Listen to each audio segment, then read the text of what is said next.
আসসালামু আলাইকুম। বার্তা নির্দেশে সকলকে স্বাগত।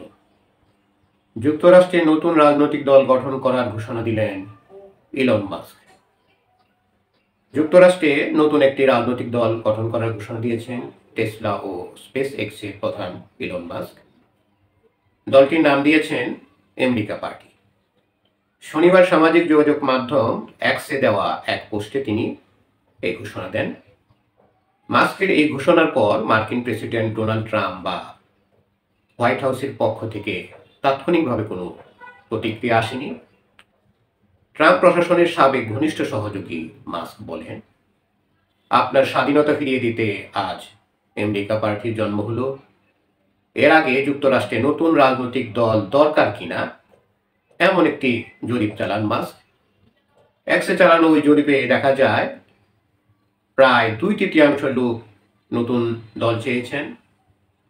গত শুক্রবার প্রেসিডেন্ট ট্রাম্প বহুল আলোচিত বিগ বিউটিফুল বিল বা কর ছাড় ও ব্যয় বৃদ্ধির বিলকে আইনে পরিণত করেন।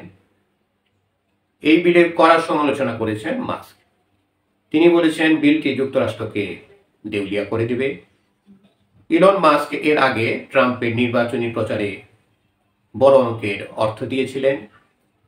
তিনি ট্রাম্পের দ্বিতীয় মেয়াদের শুরুতে তার সরকারি দক্ষতা বিভাগের প্রধান হিসাবেও কাজ করেছিলেন। কিন্তু নতুন ব্যয় পরিকল্পনা নিয়ে মাস্ক ও ট্রাম্পের মধ্যে মতবিরোধ সৃষ্টি হয়।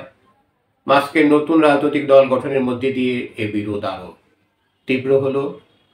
এর আগে মাস্ক বলেছিলেন তিনি একটি রাজনৈতিক দল গঠন করবেন এবং ট্রাম্পের কর ছাড় ও ব্যয় বৃদ্ধি বিলের সমর্থনে যেসব আইন প্রণেতা ভোট দিয়েছেন তাদের নির্বাচনে হারাতে অর্থ ব্যয় করবে। এই সপ্তাহের শুরুতে ট্রাম্প হুমকি দেন, মাস্কের কোম্পানিগুলো কেন্দ্র সরকার থেকে যে ভর্তুকি পায় তা বন্ধ করে দেওয়া হতে পারে। মাস্কের নতুন দলের প্রভাব কেমন হবে তা এখনই বলা যাচ্ছে না। তবে রিপাবলিকান দল আশঙ্কা করছেন এটি 2026 সালের কংগ্রেস নির্বাচনে দলটির সংখ্যাগরিষ্ঠতা ধরে রাখার ক্ষেত্রে ক্ষতিকর হতে পারে।